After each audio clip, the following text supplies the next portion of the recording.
To give a bit of context for this panel, in 2022, Better Games Together was founded and is a collaborative made up of Metacore, Next Games, Supercell, Rovio, and We in Games Finland that works towards making the Finnish games industry a more safe and inclusive place for LGBTQIA+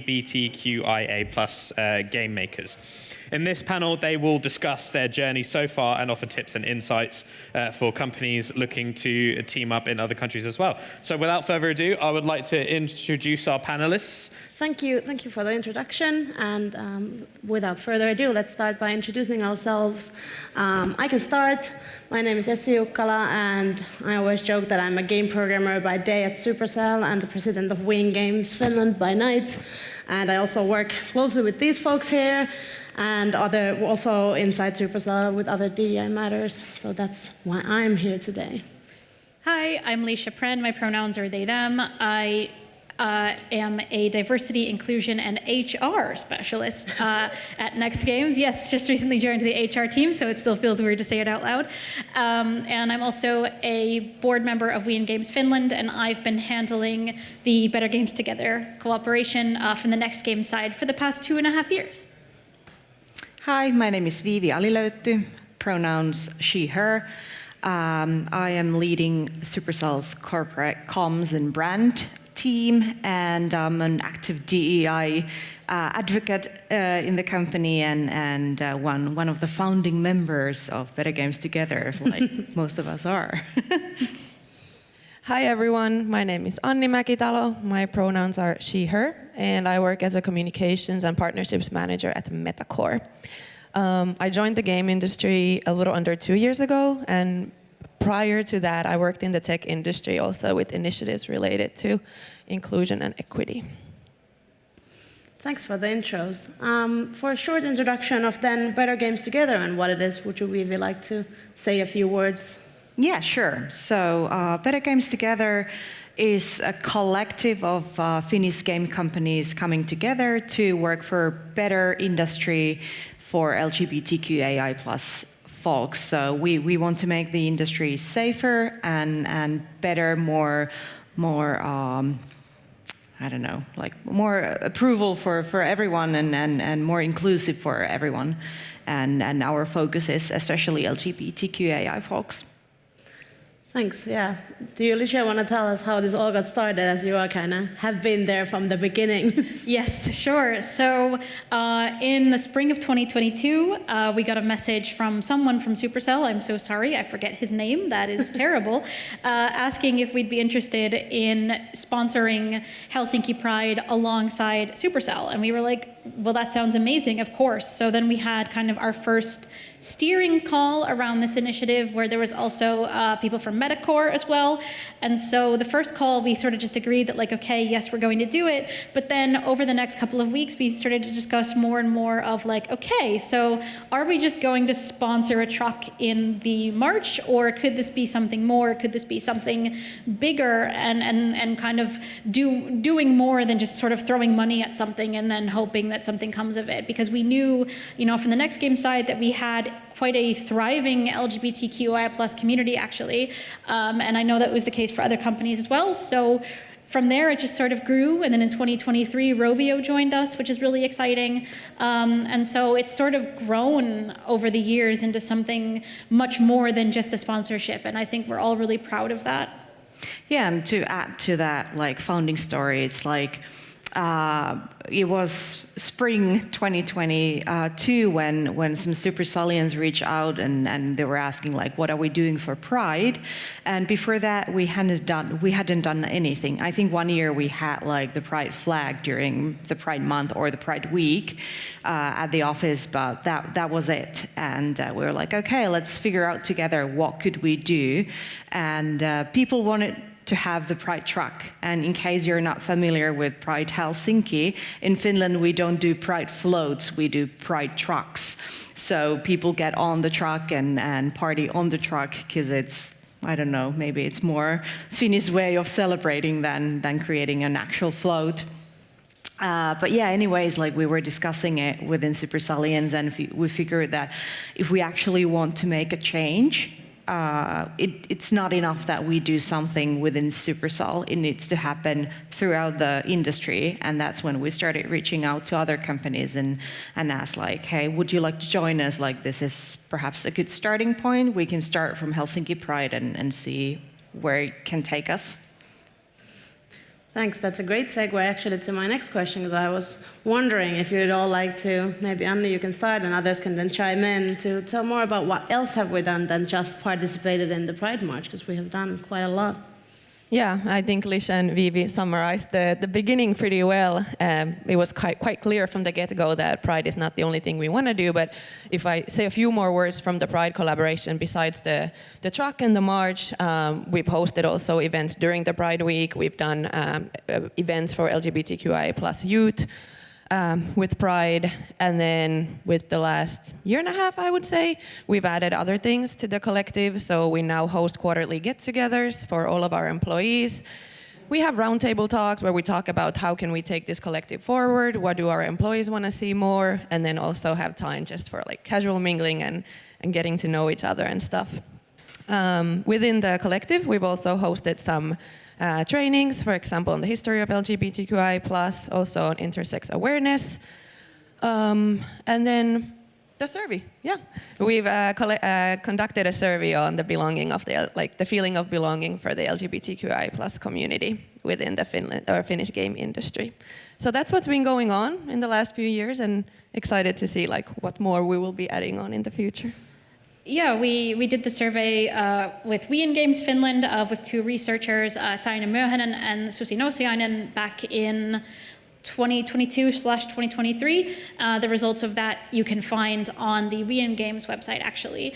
And that gave us a really good understanding of kind of where we are at in the Finnish game industry in terms of LGBTQI+ inclusion. And one of the things that I found most fascinating, actually, from that survey was that when it comes to kind of sexual minority issues, our industry is very much in a good place, especially compared to how it was perceived to be the first time We in Games did a survey. But when it comes to issues of trans people and non-binary people, there's still a lot of work to go. So I think there's a lot of really awesome things happening, and a lot of progress has been made, but there's still, of course, lots to do. So, yeah. Cool. I would also like to hear, because I know that we've done these youth events. Viivi, would you want to tell a few words about those? Because I think those have been also super cool. Yeah, so when collaborating with Pride, we figured that it's not only that we want to create something for our employees and show support for all of us, but also to reach out and to kind of like learn from the youth and like how they feel of games industry and games. How can we serve the players better who are like coming from different backgrounds, and also to showcase that we as an industry can be a pretty cool place to work at. So yeah, we've organized now 2 different youth events together with Helsinki Pride. They have their own like youth workers and who coordinate like these LGBTQAI+ specific groups, and we've invited them once to Supercell office and once to Next Games office, and hosted like nice sessions together where they like actually got to design these mini games, which was really cool. We got like really great game ideas from there, and yeah, then just like having discussions around like how to make the games more inclusive. I can say, yeah, at the Next Games meetup, we also had kind of like different interviews that people could have with different people who work in different roles, just to show people that you don't need to be like an expert programmer or a super good artist to join games. There's lots of other roles within a game studio and within our industry as well. So lots of skill sets are absolutely valued and needed. So, you know, for the Next Games meetup, we had really good role models. I think, Essi, weren't you there being a role model? I can't remember, but I know some of you were. And we had people from all the different companies kind of coming and giving their experience and their expertise. And I think this is really the thing that helps sort of make the change, is when you empower the young generation when they're still young, and you show them that like, hey, there is space for you in this community, there is space for you in this industry, regardless of what, you know, the media or what stereotypes say. I think that's how we make change. Yes, that's a really good point. And from yesterday's IGDA Leadership Day, I learned this, that raising awareness is just as important as action. And I think this goes kind of both ways, and seeing what we have all done, it's kind of, we are going both ways, and it's a great thing. Then I'd like to hear on what kind of reception has this Better Games Together initiative received, both internally in the companies and then outside in the further games industry. I can answer that. Internally, people are super excited that we're doing this. The participation for Helsinki Pride March has been pretty high, and like we made these T-shirts for everyone, and like people were mad about them, like they wanted to hand them out for their friends and family, and we let them. We created merch also with Supercell logo that's in like pride colors or the rainbow colors, and like people wear them all year round, and they are asking for like more of them. But to be like bluntly honest, it has been a bit of disappointment to see like how low the rate of attendance is to different trainings. I would say that the attendance rate is rather good for the like quarterly hangouts that we organize, because it's mainly for the community, of course, like including allies. But the training part is meant for everyone, so that we can actually make change within the industry, and that has been a bit disappointment. So I think we need more communication and more trainings to really be loud and clear of what are the changes needed. Externally, I would say that we've gotten some interest from other game companies as well, but so far, like none of them have been like after Rovio, like we haven't got any new members to join the collective, even though we're accepting applications at all times. But yeah, the overall like sentiment has been really good from players' side. I don't know, like you can imagine, like every time we post something to our corporate channels about pride or like any minorities, it's just like shitstorm in the comment section. Like it's terrible, but it is what it is, and we try to moderate, and we're not going to back down from communicating externally because of some I don't know, trolls. What I call them. Homophobes is the word you're looking for. Well, yeah, true, that's the word, yeah. Yeah, maybe I could elaborate on a few of Viivi's comments. Firstly, the training part, that's definitely a bottleneck right now. Viivi, I think, stated it really well.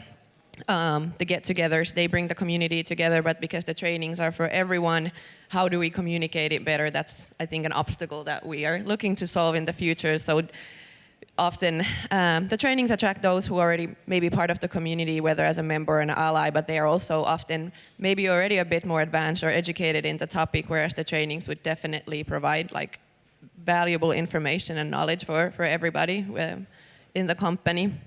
And then on the sort of feedback internally, I think at Metacore it's also been super well received. I think if we just look at Pride numbers, every year it's like doubled, like the people who are joining.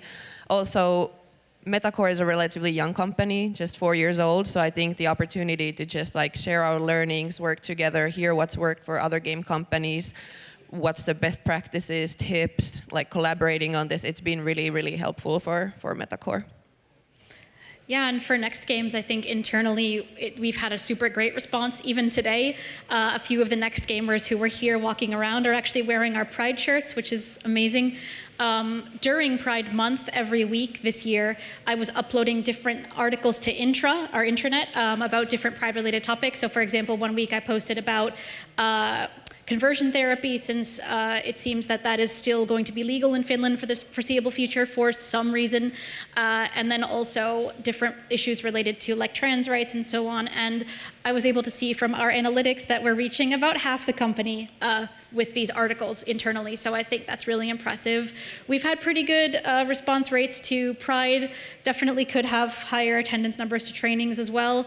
But I've been really happy, to be honest, with how things have gone, and I think people are happy that we're part of this organization. I think it's a sense of pride, no pun intended, for a lot of people. So yeah, I think it can only kind of get better and go up from here, I think. Cool. Great to hear. I think I've also perceived this kind of very well received all over the industry, and can't wait what we do next. We already kind of touched on the topic of learnings, but I'd like to hear from your point of view, especially like on the collaboration between companies. I think it's fairly new that we have sustained this kind of longer collaboration with the several companies, or any other learnings regarding the kind of events or whatever we're doing. Yeah, I could start. I already touched base a little bit on the learnings part, but just like sharing is caring here as well. So like sharing our best practices, also hosting like trainings together. So we've had trainings where we streamed it for every company. I think, I don't know if grassroots level is the right term for like learnings, but just on like how can we make events as inclusive as possible? What kind of communication do we want internally? What kind of communication do we want to do to the external audience of Better Games Together? And how can we make like our workplaces more inclusive, create a space of like safe working environment, a sense of belonging, and these kind of things that may sound small when they're pointed out, but they are actually like concrete things that we've been able to add and like learn from each other, and then apply at our workplaces. Yeah, I can go next. I think one thing is definitely to kind of understand your focus area. So I think a lot of times, and we in games has very good experience with this as well, you know, you start out with these good ideas and you realize that like, wow, DEI is the super broad topic. We can help everyone. We can do all kinds of things. And then you realize, wait a minute, we have jobs on top of this and also all kinds of other things going on in our lives. So for us, I think it was a really great moment when we realized that like, okay, we are going to focus on LGBTQI+ rights and inclusion.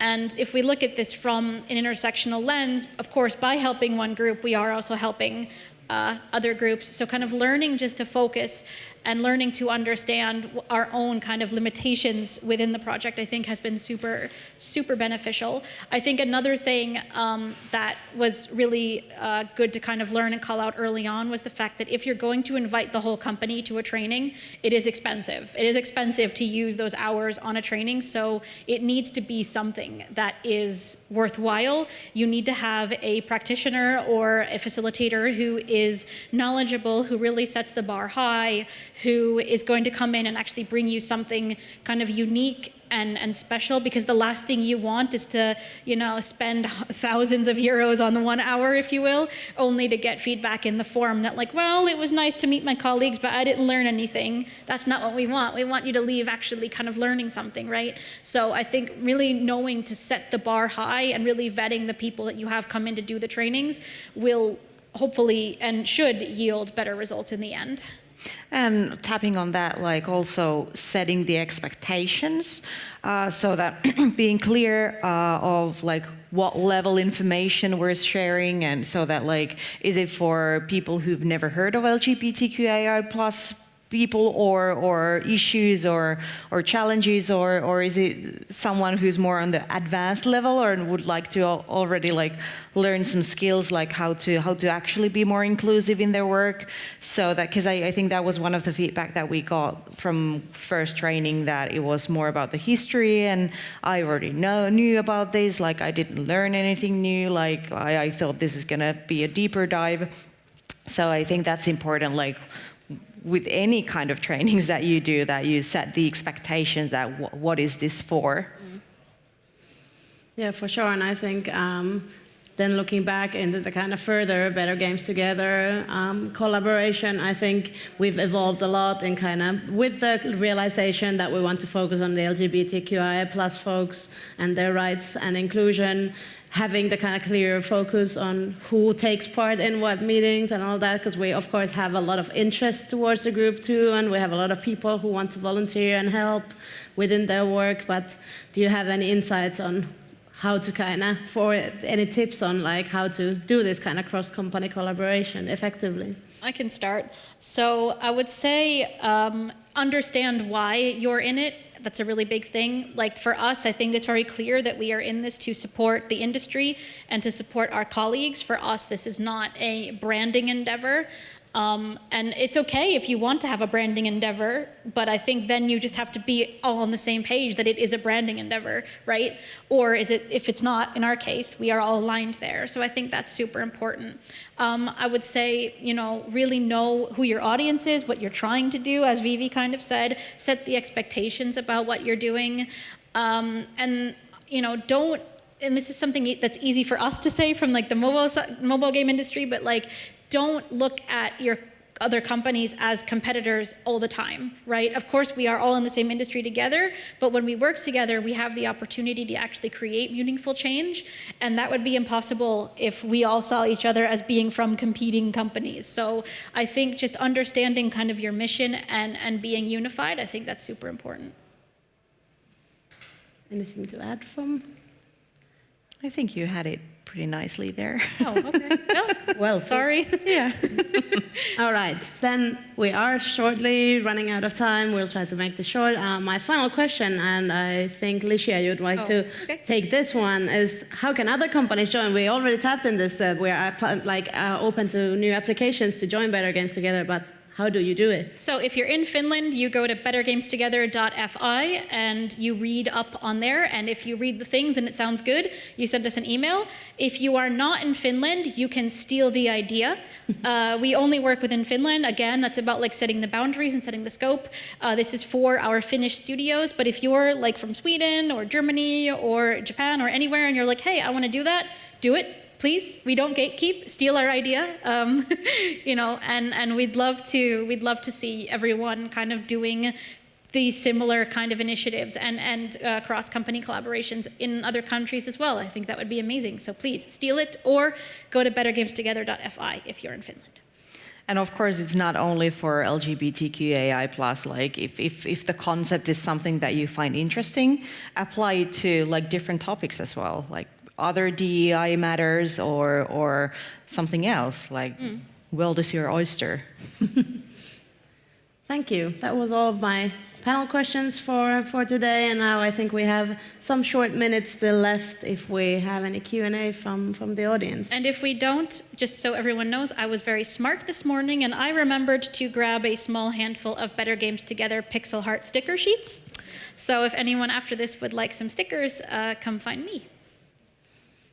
Does anyone have any questions for our lovely panelists?